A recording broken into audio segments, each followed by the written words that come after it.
kung mapansin ninyo, bumili kami hagdanan ni Mrs. Kasi kung sakali, no, na tumaas ang tubig, wag naman, matulad doon sa Cebu, mayroon kaming daan. Papunta doon sa taas niya, no? So akit ka sa bubong. Yan, pag ano. So malaking bagay din ito. May mga akyatan kami ni Mrs. So itong hagdanan, bago kong bili yan. Para naman safe, no? Baga, isipin lang po natin na lahat ng pwedeng gawin, lahat na makakatulong na tumaas ka. Kasi nga dito sa aming lugar, ano to danawan, no? Danawan ito, mga palayan, pwedeng lumaki ang tubig dito. Pag gumapaw ang ilog, abot dito hanggang Baywang. So meron kaming safety area kung saan akit kami dyan. Ayan, pag akit dyan, dire-diretso sa taas. So yun po, ano? So malaking bagay itong guys, pinaghandaan kong hagdanan. Yan, oh. Yan. Malaking bagay yan para lang mayroon lang tayong paghanda na ginagawa. Hayaan mo na yung ibang bagay dyan, kung anong mangyari, basta tayo safe. Noong una, ang sarili natin safe. Ligtas tayo sa taas ng tubig, yan po ang una. Kung malakas man ang hangin, no, magtago kami dito guys sa loob ng CR, no. Yan, nandyan yung matibay-tibay din yung CR. Safe na siguro, pero kung sa pagtaas ng tubig mas sa pagbaha, meron na tayong ladder. Yan. So yun po yung ating paghanda po. Magandang araw sa lahat mga kababayan. So ito na po yung paghahanda namin ngayon sa parating na bagyo na si Uwan. So ayan po, kung mapansin nyo po, nagtabas na po ako ng puno dyan, pinawasan namin ni Mrs. para naman lumakas man ang hangin mamayang gabi, hindi na po yan ang bubuwal. Kasi pag ito'y nabuwal, babagsak po doon sa bubong, pwede hong masira ang bubong. So yan po, tinanggalan na po yan ng mga dahon. Ang mahalaga kasi matanggal ang mga dahon, kasi ang mga dahon po ang mabigat. Kaya wala na pong masyadong dahon yan, kinalbo na po. May natira pa naman konti, pero konting-konti na lang po natira.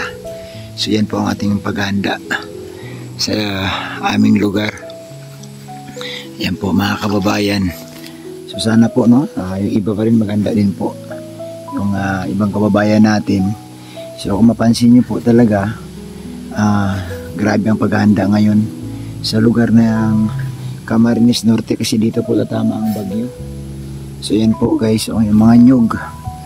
Yan, ang mga nyug din po. So dito po sa bandang likuran, yan, nilinis na po namin dito. Yan, so naglinis na po dito sa likod. Yan, kailangan lang maglinis para pag may bumagsak man, madali pong maalis. So yan po, malinis na po dito. So malalayo na po. Yan, marami po tayong ginawa, no, sa maghapon.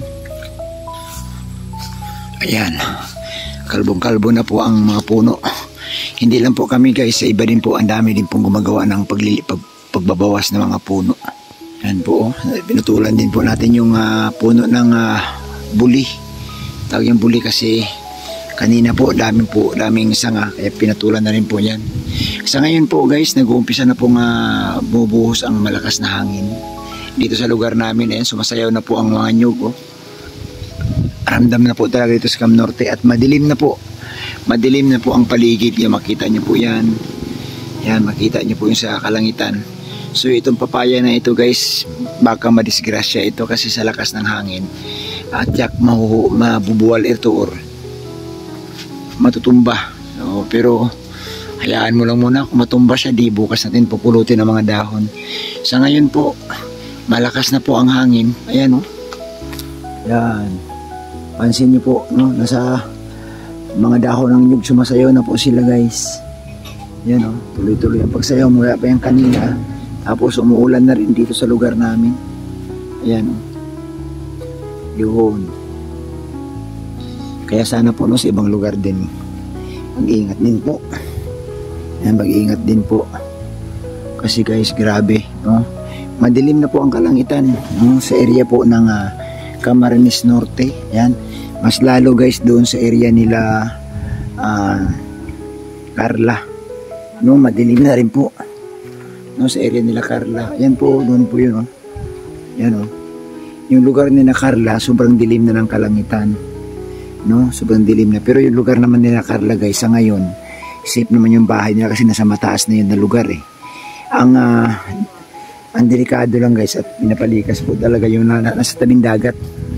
Yung bahay nila ni Carla noon na sila yung nag-uumpisa pa lamang, yun pinapalikas talaga yun sila guys. Kasi bawal po silang manatili doon. Dapat lumayo sila sa tabing dagat. Oo. Sa ngayon nabalitaan namin, no, dito pinadala din kami dito ng mga sulat na pwede na mag-evacuate, no, may mga evacuation center po na nakalaan para sa amin, no. Pero abangan pa natin kasi sa ngayon guys medyo nag-uumpisa na, no, nag-uumpisa na yung hangin, no. Sana nga po, ang dasalan po talaga namin humina, wag na pong lumakas, or kung lumakas man siya kahit na wag naman sobrang lakas talaga. Yan guys, kung mapansin nyo rin po yan, oh, yung kawayan po, no, talagang nagsasasayaw na po yan. Yun. So kung mapansin nyo guys, madilim na po yung area doon. Yan po yung area nila Carla dyan eh, no? Dating bahay nila Beyonce. Madilim po talaga guys. Yan.